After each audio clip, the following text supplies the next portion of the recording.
కారం రంగు రుచితో ఉంటుంది. ఆచి మిరపపొడి అదరగొట్టే కారం రంగు రుచి. హెచ్సిఏ అక్రమాలపై విచారణ కొనసాగుతుంది. నిందితులకు గాంధీ ఆసుపత్రిలో వైద్య పరీక్షలు నిర్వహిస్తున్నారు. నిందితుల్ని కోర్టులో హాజరుపరిచారు సిఐడి అధికారులు. A1 గా జగన్మోహన్, A3 గా శ్రీనివాసరావు, A4 గా సునీల్, A5 గా రాజేందర్, A6 గా జి కవిత ఉన్నారు.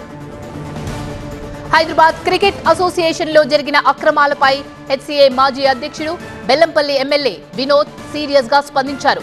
అక్రమాలపై ఎంక్వైరీ చేసి చర్యలు తీసుకోవాలన్నారు. హెచ్సిఏలో అడ్మినిస్ట్రేషన్ విఫలమైందన్నారు. మళ్లీ హెచ్సిఏకి ఎన్నికలు నిర్వహించాలి. మరోసారి అధ్యక్షుడిగా తనకు అవకాశం ఇవ్వాలన్నారు వినోద్.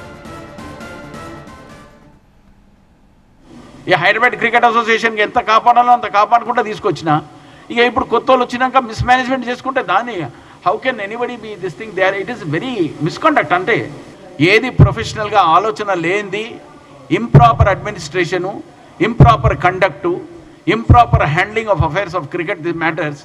ఎందుకంటే ఇక్కడ అవేర్నెస్ చాలా పెరిగింది మార్కెట్లో. నేను 96 నుంచి 2004 వరకు ప్రెసిడెంట్ ఉన్నట్టు అప్పుడు ఇప్పుడు చాలా డ్రమాటిక్ చేంజెస్ ఉన్నాయి.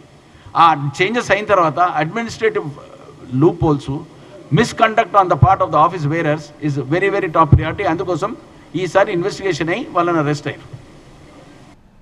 హెచ్సిఏ హైదరాబాద్ క్రికెట్ అసోసియేషన్లో అవకతవకల కేసులో పోలీసుల దర్యాప్తు కొనసాగుతుంది. 5గురు హెచ్సిఏ కమిటీ సభ్యులు అరెస్ట్ అయ్యారు.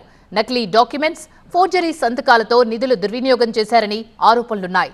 టీసీఏ ఫిర్యాదు మేరకు కేసు నమోదు చేశామంటున్నారు సిఐడి అడిషనల్ డీజీ చారు సిన్హా.